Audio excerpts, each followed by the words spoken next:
This is the story of a man who chose love over glory, a romance with football that will break your heart. To make sure you never miss the stories that define the beautiful game, subscribe now and ring that notification bell. In the sprawling industrial heart of Germany's Ruhr area, in a city where football is less a sport and more a religion, a boy was born.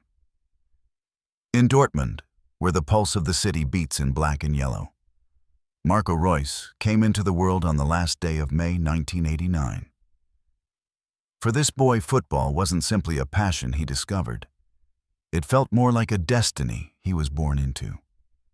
And at the heart of his world, casting a colossal shadow over the city, stood the Westfalenstadion. To young Marco, its legendary south stand a vibrant, roaring ocean of 25,000 souls known as Die Gelbe Wand. The yellow wall wasn't just a stadium. It was a cathedral. It was the sacred ground where his wildest dreams took root. From his earliest days chasing a worn-out ball across the cobbled streets of his neighborhood, one single all-consuming dream dominated his imagination. He could feel it, almost taste it. The iconic black and yellow shirt on his back. The deafening roar of 80,000 adoring fans washing over him, his name etched into the glorious history of the club he loved, Borussia Dortmund. In 1996, when he was just 7 years old, that dream started to feel real. He walked through the gates of the Borussia Dortmund Youth Academy, his heart pounding with a mix of awe and determination. Every training session became a sermon, every youth match a crusade. He poured every ounce of his being into the game, his mind filled with visions of his heroes, the dazzling Tomasz Rosicki, the towering Jan Koller. With his shock of golden hair, feet that danced over the grass, and a technique that seemed God-given, the young Marco was a joy to watch. He didn't just run.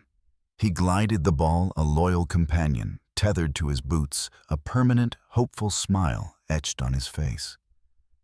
But life, as we all know, rarely follows the perfect script of a childhood dream.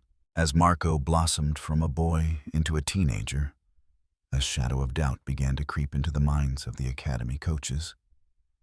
They'd watch him then glance at his slender, almost willowy frame and shake their heads with a quiet, dismissive sigh. Too lightweight, they'd murmur to each other. Too fragile. The words echoed with a brutal finality. He's just not physically equipped to survive at the highest level. For a boy whose entire world revolved around a leather ball, this judgment was a dagger to the heart. In 2006, at 17, the devastating news was delivered. Borussia Dortmund, his club, his home, had decided he had no future with them. The dream didn't just fade, it shattered into a million pieces. The cathedral of the Westfalenstadion suddenly felt a million miles away. The boy from Dortmund had been cast out by his own. For so many, that devastating rejection would have been the final heartbreaking chapter. But for Marco Reus, it was the start of a new defiant story. The searing pain of being told, "You're not good enough," didn't break him. It forged an unbreakable will of iron. He knew he had to leave, not to surrender, but to prove every single one of them wrong. Reus packed his bags, leaving the towering heights of Dortmund for the humble surroundings of Rot-Weiß Aalen, a club that felt worlds away from the Bundesliga giants. It was by every measure a step down in prestige, but it was the most important step up of his young career. In Aalen, there was no magnificent stadium, no thundering yellow wall. There were only modest pitches, muddy training grounds, and a raw, unquenchable thirst to play the game. Starting with the U19s, it didn't take long for his undeniable quality to shine through the disappointment. By his second season, he'd forced his way into the first team, now competing in Germany's second division. It was here, in the relative obscurity of Aalen, that the boy once deemed too fragile began his metamorphosis. He grew faster, his legs pumping with newfound power. He grew stronger, holding his own in the rough and tumble of professional football. But most importantly, he was playing. week in, week out. Reus was no longer just a promising kid with fancy footwork. He was evolving into a genuine professional, the focal point of his team. His elegant gliding runs, his deceptive dribbles, and the explosive power of his long-range shots became his calling card. He wasn't just a goal scorer. He was a creator, the very soul of Eland's attack. The kid they said was too fragile was now carrying the weight of an entire team on his supposedly slender shoulders. His breathtaking performances couldn't stay a secret for long.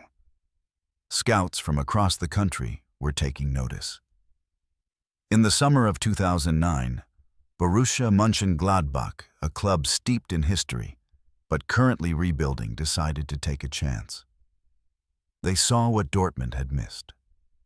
For a fee of €1 million, they brought Marco Reus back to the Bundesliga, back to the grand stage he was always destined for.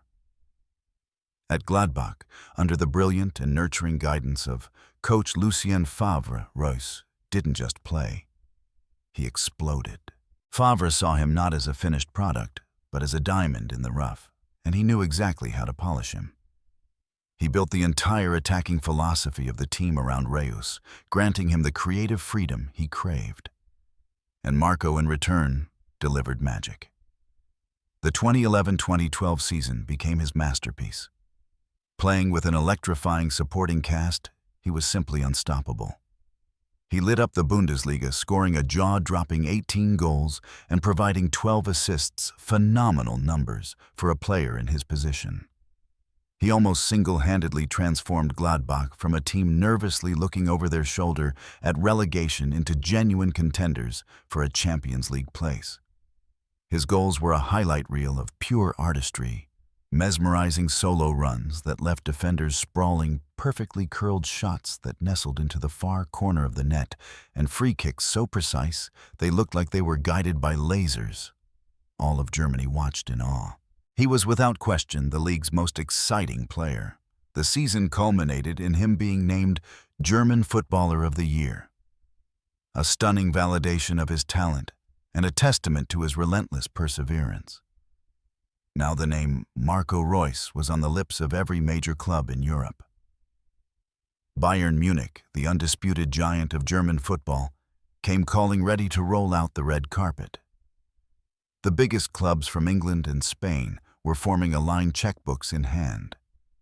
But in his heart, amidst all the noise and temptation, Reus only heard one call. The call of home, the call of the yellow wall, the call of the dream he had as a little boy. What would you have done in his shoes? After being rejected, would you have chosen the guaranteed glory and riches at a rival like Bayern? Or would you have followed your heart back home? It's a tough one. Let me know what you would have decided in the comments below. In the summer of 2012, Jurgen Klopp's Borussia Dortmund was a force of nature. They were the reigning double champions, playing a thrilling, high-octane brand of football that had captured the imagination of the world. And they knew they had made a mistake. They needed their prodigal son. Dortmund activated his release clause of €17.1 million, and Marco Reus was coming home. The day of his official presentation was thick with emotion. As he pulled on that iconic black and yellow shirt once more, he wasn't a hopeful boy from the academy. He was an established superstar, the German Footballer of the Year. For me, he said, his voice filled with pride, a dream has come true. I'm home. His return ignited something special. It created a dream-attacking trio, a perfect storm of youth speed and technical brilliance. Reus, alongside the prodigious talent of Mario Götze and the lethal Polish goal machine Robert Lewandowski, formed an atomic trio that terrified defenses. Klopp's gegenpressing philosophy was fueled with rocket fuel. They were young, they were fast, they understood each other telepathically, and they played with a fiery, joyful abandon that swept everyone aside. That 2012-2013 season was a fairy tale. In the Champions League, they were thrown into the group of death with Real Madrid, Manchester City, and Ajax. They didn't just survive. They stormed through it, finishing top of the group with swagger. Reus was the beating heart of it all. He scored a crucial goal against Real Madrid, provided a key assist against Manchester City, and tormented every defender he faced with his intelligent movement and blistering pace. The absolute peak was the Champions League semi-final first leg against Real Madrid. While Lewandowski grabbed the headlines with a historic 4-goal haul, Reus was instrumental winning the penalty for one of those goals with a trademark darting run. Dortmund marched on to the final at Wembley, an all-German Der Klassiker against their arch-rivals Bayern Munich. The city of Dortmund held its collective breath. The dream of becoming kings of Europe was within touching distance. Reus and his teammates fought valiantly, leaving everything on that hallowed turf. But in the dying minutes, a flash of genius from Arjen Robben ripped their dream away. Tears streamed down yellow and black faces on the pitch and in the stands. The ultimate prize snatched away at the gates of paradise. Despite the crushing defeat, the future seemed blindingly bright. Reus was the poster boy, the hometown hero, the symbol of a brilliant future. But nobody could have known that this heartbreaking night was not an ending, but the beginning of a truly tragic chapter. A long, grueling war against the cruelest of enemies. Injury. Fate, it seems, has a wicked sense of irony. It became a torturous, repeating pattern for Marco Reus. Every time he reached the absolute pinnacle of his powers, just as a major international tournament loomed on the horizon, injury would stalk him like a malevolent ghost. In 2014, heading into the World Cup in Brazil, Reus was on fire. He was the undisputed star of the German national team, playing with a confidence and flair that had everyone believing he would be the key to their quest for glory. And then in the final warm-up friendly against Armenia, it happened. A clumsy tackle, a twist of the ankle. The image of a devastated Reus, his face buried in his hands as he was helped from the field, broke the hearts of a nation. He could only watch from his sofa at home as his teammates, his friends, lifted the World Cup trophy. After scoring the winning goal in the final, his close friend Mario Götze held up Reus's number 21 jersey. A beautiful, touching tribute that was also a gut-wrenching reminder of what could have been. The ultimate honor in football, so close he could touch it, yet so painfully far away. This cruel story repeated itself with sickening regularity. Euro 2016. He missed it with a groin injury. He made it to the World Cup in 2018, only for Germany to suffer a disastrous and humiliating group stage exit. For Euro 2020, he wisely withdrew himself, hoping to finally give his body a chance to fully recover. And then, for the 2022 World Cup, while in scintillating form for Dortmund, another ankle injury struck just weeks before the tournament. He was once again forced to be a spectator. The major tournaments, the stages where legends are made, kept passing him by, leaving only the shadow of a star-crossed genius. His battle was far from over, both on and off the pitch. To follow the rest of this incredible story of resilience, and to discover other tales of football's greatest warriors, make sure you're subscribed to Legends of Football League. You won't want to miss what comes next. Meanwhile, at club level, Reus had to endure a different kind of pain, watching his family fall apart. One by one, he saw his closest friends and teammates leave. Mario Götze and Robert Lewandowski, his partners in that atomic trio, both left for the enemy, the arch-rival Bayern Munich. In the years that followed, a procession of world-class talent followed them out the door.